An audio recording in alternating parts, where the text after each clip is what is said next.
Hello everyone, welcome to our YouTube channel retro classes. तो friend, जैसा कि आपने थंबनेल में देख ही चुका है, ये जो हम इस वीडियो में आज जो सीखने वाले हैं, देखने वाले हैं, तो वीडियो में हम देखने वाले हैं क्लास 10 के हिंदी के लेटेस्ट सिलेबस को 2021 और 22 के सिलेबस में को कि क्या हमारे आएंगे सिलेबस में, क्या नहीं आएंगे। तो ये देखने वाली है कि एग्जाम में हमारे जो मार्क्स हैं, मार्क्स लाना और रीडिंग करना दो अलग अलग सेक्शन होते हैं। एक हम रीडिंग करते हैं, पढ़ाई करते हैं, और एक एग्जाम में मार्क्स लाना, दोनों इंपॉर्टेंट फैक्टर होता है। तो अभी हमारे क्या है, फरवरी के मंथ चल रहा है और हमें अभी बहुत कम समय बचा हुआ है, मतलब नियर अबाउट हमारे पास 40 या 45 दिन ही बचे हुए हैं, जिसके लिए हम क्या कर सकें, बोर्ड के लिए प्रिपरेशन कर सकें। तो इस वीडियो में हम आपको सारा चीज बताएंगे कि क्या पढ़ना है, किसको फोकस करना है और कहां से स्कोरिंग अधिक होंगे, मतलब किस टॉपिक से नंबर ज्यादा मिलेंगे, ताकि हम लोग क्या करें, एक सिस्टमेटिक ढंग से पढ़ लें और नंबर को अच्छा स्कोर कर लें। क्योंकि सब क्या है, at the end of the exam सबको रिजल्ट देखता है, आपने कैसे लाया, क्या लाया, that is not matter, the matter is how much you score in the exam. तो अगर हम लोग सीक्वेंस बना के चलें, अच्छे से पैटर्न बना के चलें, तो हम लोग अच्छा स्कोरिंग कर सकते हैं। 90% मार्क हम लोग ला सकते हैं, 90% तक। तो चलिए हम लोग देखते हैं हम अपना सिलेबस की क्या हमें पढ़ना है, क्या नहीं पढ़ना है, कहाँ से हमारी स्कोरिंग है अधिक हो। तो ये जो आप देख रहे हैं, ये है हिंदी के सिलेबस, वो भी हाई स्कूल कक्षा 10 का, और ये है 2021-22 का। और ये जो आप सिलेबस देख रहे हैं, ये मैंने यूपी गवर्नमेंट के ऑफिशियल वेबसाइट से लिया है, और इसमें 100% रियल चीजें हैं जो आपको एग्जाम में वहीं से आने हैं, कुछ एक्स्ट्रा नहीं आने, मतलब आपको एक्स्ट्रा पढ़ना ही नहीं है, जो भी पढ़ना है आपको यहीं से पढ़ना है। तो चलिए बिना लेट किए हम लोग अपना वीडियो स्टार्ट करते हैं, सिलेबस देखते हैं। तो यहाँ पे आप साफ साफ देख सकते हैं कि लिखा गया है कि कोविड-19 को देखते हुए शैक्षणिक कार्य में हमारा क्या है, 30% की कमी की गई है, मतलब हमें 30% पाठ्यक्रम घटा दिया गया है, जिसे अब हमें कमी पढ़ना है सिलेबस को। तो हमें क्या क्या नहीं पढ़ना है, पहले वो देख लेते हैं। तो जो हमारा गद्य है, गद्य में हमें क्या करना है, गद्य में हमें ये रहा आपका, इधर देखिए, गद्य में आपको क्या नहीं पढ़ना है, क्या लिखूं ये नहीं पढ़ना है, इससे तू ना गई मेरे मन से ये नहीं पढ़ना है, पानी में चंदा और चांद पर आदमी, मतलब इन सब चैप्टर को हमें ध्यान ही नहीं देना है, इस पे टाइम नहीं वेस्ट करना है। काव्य में हमें क्या नहीं पढ़ना है, सुमित्रा नंदन पंत को नहीं पढ़ना है, माखनलाल चतुर्वेदी, केदारनाथ अशोक वाजपेयी को नहीं पढ़ना है, महादेवी वर्मा को नहीं पढ़ना है। तो मैं आपसे यही कहूंगा कि अगर आपके पास बुक हो तो आप अभी वहां पे क्रॉस का मार्क्स कर लीजिए कि हमें इस पे ध्यान ही नहीं देना। अगर आप ऐसा कर लेते हैं क्रॉस की मार्क्स, तो आपको कंफ्यूजन नहीं रहेगा कि हमें क्या पढ़ना है, क्या नहीं पढ़ना है, कौन से सिलेबस से आएंगे। तो पहला काम तो ये आप कर लीजिए कि तुरंत सिलेबस उठाइए या कोई पेपर लीजिए और वहां पे ये लिख लीजिए कि ये वाले सिलेबस हमें पढ़ने नहीं है, इस लेखक का जीवन परिचय हमें याद ही नहीं करना है, या इस चैप्टर का हमें जो हम क्वेश्चन आंसर होते हैं याद ही नहीं करना। आगे हमें आ रहा क्या है, संस्कृत में क्या नहीं पढ़ना है, केम हिम वर्धते, अन्योक्ति विलासा, संस्कृत का हिंदी व्याकरण, समास, कर्मधारय, बहुव्रीहि, संधि, सर्वनाम, धातु रूप, दृश्य और पक्ष का ये सब नहीं आएगा, मतलब इस पे याद ही नहीं करना है। दिक्कत हमें यहाँ होती है कि हमें पता नहीं होता है क्या पढ़ें क्या नहीं पढ़ें, और जो नहीं आने वाली चीजें हैं हम उस पर अपना टाइम वेस्ट करते जाते हैं, और हमारे लिए क्या होता है, लास्ट में हेडेक बन जाता है कि अरे मुझे इतना नहीं, मेरा सिलेबस खत्म हुआ, मैं कैसे एग्जाम दूंगा। तो हड़बड़ाना नहीं है, ज्यादा टेंशन नहीं लेना है, आराम से पहले क्रॉस करके रख लीजिए कि नहीं मुझे ये सब लिखना ही नहीं है, नहीं तो आपको समझ नहीं आएगा क्या पढ़ें।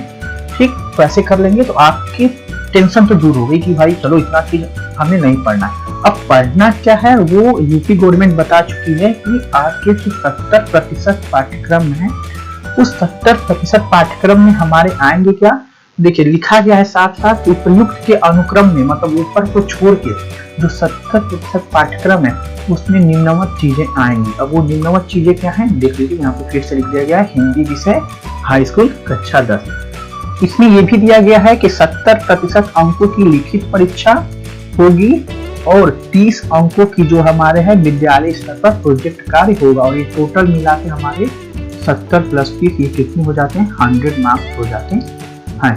यहाँ पे हमें अच्छे से चीजों को समझ के चलना है। 70 + 30 100, तो हमें बोर्ड एग्जाम में बैठ के हमारे जहां भी सेंटर जाए हमें अच्छे से एग्जाम देना है, क्योंकि आजकल हर जगह कहीं भी जॉब के लिए जाएं हमारे हाई स्कूल, इंटर, आगे ग्रेजुएशन के मार्कशीट के हर चीज देखे जाते हैं, कितना परसेंटेज लड़का पाया है, उसके आधार पर हमें क्या किया जाता है, जॉब के लिए समझा जाता है कि हाँ ये भाई जॉब करने के लायक है। तो हमें हर चीज को देखते हुए अच्छा स्कोर करना है। अब हमें क्या पढ़ना है पहले उसको समझ लेते हैं, और मैं आपसे ये रिक्वेस्ट भी करूंगा कि आप क्या करिए, अगर आपके पास सिलेबस है, बुक है, तो आप वहीं पे टिक लगा लीजिए सही का मार्क कि ये हमको याद करना है। अगर आपके पास नहीं है तो आप एक अभी 3 कॉपी लीजिए, क्योंकि अभी टाइम बहुत कम बचे हुए हैं। अगर आप सिस्टमेटिक से पढ़ेंगे तो आप इतने ही कम समय में पूरे सिलेबस को कवर कर लेंगे, this is my guarantee, and आप अच्छा मार्क्स लाएंगे, मतलब अपने फ्रेंडों से तो अच्छा मार्क्स लगाएंगे अगर आप ये स्ट्रेटजी फॉलो करते हैं। तो क्या पढ़ना है यहाँ पे साफ साफ लिखा है, दूसरी चीज को पढ़ना ही नहीं है, और आप खुद देख लेंगे कि बहुत इजी है अगर आपको पता हो क्या पढ़ना है। पहला हमारा क्वेश्चन नंबर 1 है कि हिंदी गद्य के विकास का संक्षिप्त परिचय, वो भी किसका, शुक्ल तथा शुक्लोत्तर युग। अगर आपके पास मान लीजिए कोई भी काका विद्या या किसी भी चीज का अगर होगा तो आप उसमें शुक्ल तथा शुक्लोत्तर युग को टिक मार लीजिएगा, आपको ये पूछे जाएंगे, और ये टोटल मिलाते हैं 5 मार्क्स, ये बहुत अधिक होते हैं 5 मार्क्स। आगे दिया है हिंदी पद का विकास संक्षिप्त परिचय, रीति काल तथा आधुनिक काल, मतलब और सब कालों के बारे में नहीं पढ़ना है, बस यही दोनों पढ़ना है, और ये भी हमारे मिला के हैं कितने 5 मार्क्स के। गद्य में हमें क्या पढ़ना है, संदर्भ सहित व्याख्या करने के लिए आएगा, तो इसके लिए तो आपको बाकी ऊपर वाले सिलेबस को छोड़ के जो बाकी बचे पाठ हैं उन पाठ को अच्छे से याद कर लेना होगा। किसी भी पाठ में से आपको उठा के दे देगा कि निम्नलिखित पैराग्राफ से आप क्या करिए, संदर्भ सहित व्याख्या करिए, तो संकेत, संदर्भ, प्रसंग लिख के हम लोग क्या कर देंगे, वहां पे व्याख्या कर देंगे, और ये टोटल मिला के संकेत, संदर्भ, व्याख्या आप देख सकते हैं यहाँ पे टोटल 6 मार्क्स पे ये दिए गए हैं, मतलब यहाँ पे जो मार्क्स हैं बहुत हाई हैं। काव्य हेतु हमारा क्या आएगा, फिर हमारा एक काव्य गद्य का जैसे दिया यहाँ पे काव्य का भी देगा, फिर हम यही प्रोसेस अपनाएंगे, संकेत, संदर्भ, व्याख्या, और फिर इसको कर देंगे, और ये भी हमारा टोटल 6 मार्क्स हैं। तो आप देख सकते हैं बूंद बूंद से घड़ा भरती है, और आपके ये छोटे छोटे स्कोरिंग पॉइंट ही हैं, आप इसको करके अच्छा सा मार्क्स ला सकते हैं। और आपको काव्य के लिए भी जो गिने चुने पार्ट हैं, जो अक्सर पार्ट से हमारे पूछे जाते हैं, रिपीटेड क्वेश्चंस आते हैं, उसी पार्ट को लर्न करके जाना है। आगे मैं अभी वीडियो डालूंगा, उसमें आपको सारी चीजें मिल जाएगी कि कौन से सिलेबस, कौन से चैप्टर से बार बार रिपीटेड क्वेश्चंस आते हैं। मतलब देखे होंगे आपके पास अगर प्रैक्टिस सेट होगा तो 2014, 15, 16, 17 मतलब आता ही आता है, वो क्वेश्चन फिक्स होता है बोर्ड के पेपर में। वो सारी चीजें मैं डाल दूंगा। अभी हम लोग सिलेबस के बारे में बात कर रहे हैं, और हमें क्या पढ़ना है, ये तो हमारा हो गया क्या चीज, गद्य और काव्य के बारे में। आगे 4th नंबर में दिया है संस्कृत गद्यांश अथवा पद्यांश का संदर्भ सहित हिंदी अनुवाद। अब हमारा जो संस्कृत का थोड़ा सा पोर्शन होता है हिंदी में, उसमें गद्य और पद 2 चीजें होती हैं, उसमें भी हमको कोई भी चैप्टर दे देगा और कोई भी चैप्टर का थोड़ा सा पार्ट दे देगा लिख लिख के, और बोल देगा इसका संकेत, संदर्भ, प्रसंग सहित व्याख्या करिए। तो इसका भी हम आपको आगे वीडियो में बता देंगे, नेक्स्ट वीडियो में, जो नया वीडियो लाऊंगा मैं, कि आपको कौन कौन से चैप्टर इंपॉर्टेंट हैं और उसी चैप्टर से ज्यादा आने की पॉसिबिलिटी है, तो आपको पूरे चैप्टर नहीं लर्न करने पड़ेंगे, जिससे आप अच्छा स्कोर कर सकें। नेक्स्ट हमारा है, और ये भी आप देख सकते हैं टोटल कितने हैं, 4 मार्क्स के। आगे हमारा दिया गया है निर्धारित पाठों के लेखकों एवं कवियों के जीवन परिचय। मतलब आपको एक लेखक का और एक कवि का जीवन परिचय लिखने के लिए जरूर आएगा। आपको 2-3 ऑप्शन दिया रहेगा कि इनका में से किसी का भी आप लिख सकते हैं, मतलब या तो इनके लिखे या इनके लिखे या इनके साथ 2-3 ऑप्शन में से किसी एक का, जिसका आपको पूरी तरह अच्छे तरह से लर्न हो, उसका आप अच्छे से जीवन परिचय लिख देंगे। और लेखक और कवि दोनों का है, और अलग अलग दोनों लोग का मिला के कितने का है, 6 मार्क्स का है। तो ये भी हमारा नॉर्मली हमें मिल जाता है, और इसके बारे में भी मैं आपको आगे वीडियो में बताऊंगा, नेक्स्ट अपने वीडियो जो डालूंगा, कि आपको कौन कौन से लेखक और कवि के बारे में पढ़ना है, जो हमारे मोस्ट इंपॉर्टेंट होते हैं और हमेशा रिपीटेड होते हैं, ठीक है, अक्सर ही जो पूछे जाते हैं। और नेक्स्ट है हमारा संस्कृत के निर्धारित पाठों से कंठस्थ एक श्लोक। आप एक संस्कृत के, जो संस्कृत का हमारा हिंदी में पोर्शन होता है, लास्ट में कोई न कोई कम से कम 6-7 लाइन का एक श्लोक लर्न कर लीजिएगा, ठीक। और ऐसा श्लोक लर्न करिएगा जो जनरली आप देख लीजिएगा प्रैक्टिस में ना आता हो, एग्जाम में ना आता हो, क्योंकि अगर आपको एग्जाम में अगर आ गया कोई संस्कृत का श्लोक और हिंदी में व्याख्या करने के लिए दे दिया, हिंदी में अनुवाद, आप उसको नहीं लिखिएगा तो उसके आपको कोई नंबर नहीं मिलेगा, क्योंकि यहाँ पे साफ साफ मेंशन है कि जो इस प्रश्न पत्र में न आया हो। आगे दे रखा है इसी में दूसरा नंबर कि संस्कृत के निर्धारित पाठों पर आधारित 2 अति लघु उत्तरी प्रश्नों के उत्तर। मतलब आपको संस्कृत में कुछ चैप्टर होंगे, किसी पे आधारित कोई कहानी होगी, उसमें से आपको 2 प्रश्न आएंगे, जिसका आपको 1-1 नंबर के होंगे, 2 नंबर के टोटल हो गए। 7th हमारा नंबर में है क्या चीज, काव्य सौंदर्य के तत्व। रस में केवल हमको क्या क्या पढ़ना है, केवल हास्य और करूर रस की परिभाषा, उदाहरण, पहचान दोनों देना है, केवल हास्य और करूर और कोई नहीं। अलंकार में केवल हमको अर्थालंकार में उपमा, रूपक, परीक्षा और कोई नहीं पढ़ना है, बाकी कोई अलंकार नहीं, केवल उपमा, रूपक और परीक्षा। छंद में सोरठा रोला केवल पढ़ने हैं, सोरठा रोला के एक उदाहरण याद कर लेंगे, उसके लक्षण भी लिखने होते हैं और पहचान भी याद कर लेंगे। आगे हम आते हैं और ये टोटल हमारे स्कोरिंग है कितने 6 मार्क्स के। आगे आते हैं 8 नंबर में हमारा दिया है शब्द रचना के तत्व। आपको उपसर्ग लगा के शब्द बनाना होगा, जैसे ये अ है, उप है, नीर है, परी है, इसमें से कुछ के बनाने होंगे। उसी तरह प्रत्यय लगा के कुछ शब्द बनाने होंगे। समास में आपको बस द्वंद्व समास और केवल द्विगु समास याद करना है, तो बाकी पे ध्यान ही नहीं देना है। इसलिए मैं आपसे बार बार कह रहा हूँ कि आप सिलेबस लिखिए, इस तरह आप तुरंत स्कोर करेंगे। ये सब चीजें 10-10 मिनट में याद हो जाती हैं। और अभी हमारे पास टाइम जो है 40 से 45 दिन है, मतलब हमारे मार्च एंड में एग्जाम होंगे, नियर अबाउट मार्च एंड में हो ही जाएंगे।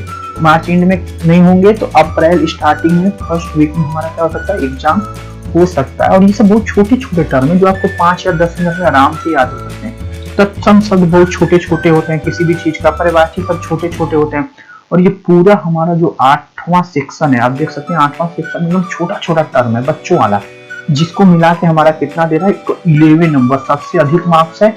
और बाकी एकदम छोटे छोटे चीजें, तो ये बहुत इंपॉर्टेंट है। यहाँ से तुरंत हमें 11 नंबर मिल जाएगा बिना एक भी नंबर कटे हुए। तो हमको इसको अच्छे से देखना है, अच्छे से करके आना है। 9 नंबर में दिया है संस्कृत व्याकरण एवं अनुवाद। संस्कृत व्याकरण में हमको यड़ संधि के बारे में लिखना होगा, परिभाषा भी लिखना होगा। शब्द रूप में हमें किसका लिखना होगा, फल का, मति का, मधु का, नदी का, मतलब सबका नहीं लिखना होगा, बस यही 4 लर्न करने होंगे। चारों में से हमें किसी एक का आएगा, तो बाकी पे ध्यान नहीं देना है। हमारे बुक में या कोई भी प्रैक्टिस सेट में बहुत सारे होंगे, लेकिन हमें केवल इन्हीं चारों पे टिक लगा देना है। धातु रूप में लट, लोट, लिट में हमारे किसके आएंगे, केवल पठ और हस के। पठ में हमारे हो गए पठती, पठता, पठंती, पठती, पठता, पठट। हस वाला भी उसी तरह हमारा हो जाएगा, तो बस इसका याद करना है, बाकी को ध्यान नहीं देना है। तो आप देख सकते हैं अगर हमें सिलेबस पूरा प्रॉपर पता है तो हमारे पास बहुत कम चीजें हैं याद करने के लिए, और नंबर हम 90% से भी प्लस ला सकते हैं। ये मैं आपको क्लियरली बता रहा हूँ। घ नंबर पे दिया हिंदी के सरल वाक्यों का संस्कृत में अनुवाद। मतलब आपको कोई भी एक हिंदी का कहानी दे देगा छोटा सा, और उस कहानी को आप क्या कर लेंगे, संस्कृत में अनुवाद कर लेंगे। मान लीजिए ये थोड़ा सा हमारा क्या है, संस्कृत लिखने में प्रॉब्लम अगर आपको आती हो, लेकिन उसमें भी प्रॉब्लम वाली बात नहीं है, ठीक। आगे दिया है 10 नंबर में हमारा, हम लोग अब सिलेबस के लास्ट एंड में पहुंच रहे हैं। कोई भी निबंध रचना, अब वो देखिए निबंध रचना हमको किसके पढ़ के जाना है, वैज्ञानिक पे, सामाजिक पे, समाज में हो क्या रहा है, किसी भी धर्म पे, हिंदू धर्म या हो गया या कोई भी मुस्लिम धर्म, सिख धर्म, सांस्कृतिक पे, आर्थिक समस्याओं पे, जैसे जनसंख्या विस्फोट हो गया, बिजली की कमी, पानी की कमी, आदि चीजें, स्वास्थ्य पे, पर्यावरण पे, यातायात के नियम पे। मतलब यही सब टॉपिक हैं जिसका आप YouTube से या किसी भी बुक से पढ़ के जा सकते हो। केवल एक पे लिखने आएगा, यानी कि सारे पे लिखने आएंगे, डोंट वरी, केवल एक पे आएगा। और अच्छी बात ये है कि गवर्नमेंट ने मेंशन करके पहले से दे रखा है। देखो भाई, मैं इसी से यहाँ से पूछूंगा, सब में से पढ़ के आना। मेरे ख्याल से आपको जो है जनसंख्या विस्फोट बार बार पूछा जाता है कि जनसंख्या क्यों बढ़ रही है, उस पर निबंध लिखिए, तो आराम से 2-3 पेज का लिखेंगे अच्छे से डाल के हेडिंग। और ये हमारे नंबर है 6 मार्क्स का। बोल रहा है कि लास्ट हमारा जो क्वेश्चन है सिलेबस का, चैप्टर का, हिंदी का खंड काव्य में संक्षिप्त कथा वस्तु, घटनाएं, चरित्र चित्रण।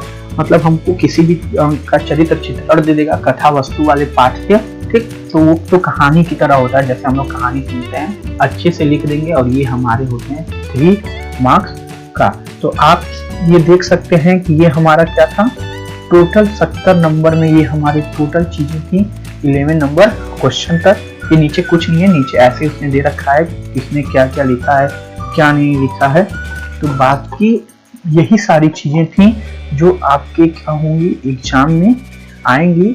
तो मेरा आपसे यही रिक्वेस्ट है कि इसको क्या करिए, आप अच्छे से लर्न कर लीजिए ताकि आपको प्रॉब्लम न हो। और आपसे यही रिक्वेस्ट है कि अगर आपको हमारी वीडियो अच्छी लगी तो प्लीज लाइक करिए, अपने दोस्तों के साथ शेयर करिए ताकि उनका भी क्या हो सके, हेल्प हो सके। अगर आप हमारे वीडियो के न्यू हैं तो वीडियो को सब्सक्राइब कर दीजिएगा। आपके सब्सक्राइब करने से हमें हौसला मिलती है, लाइक करने से हौसला मिलती है, जिससे मैं और अधिक से अधिक वीडियो बना पाता हूँ। तो अभी तक के लिए इतना ही, फिर मिलते हैं नए सिलेबस के साथ।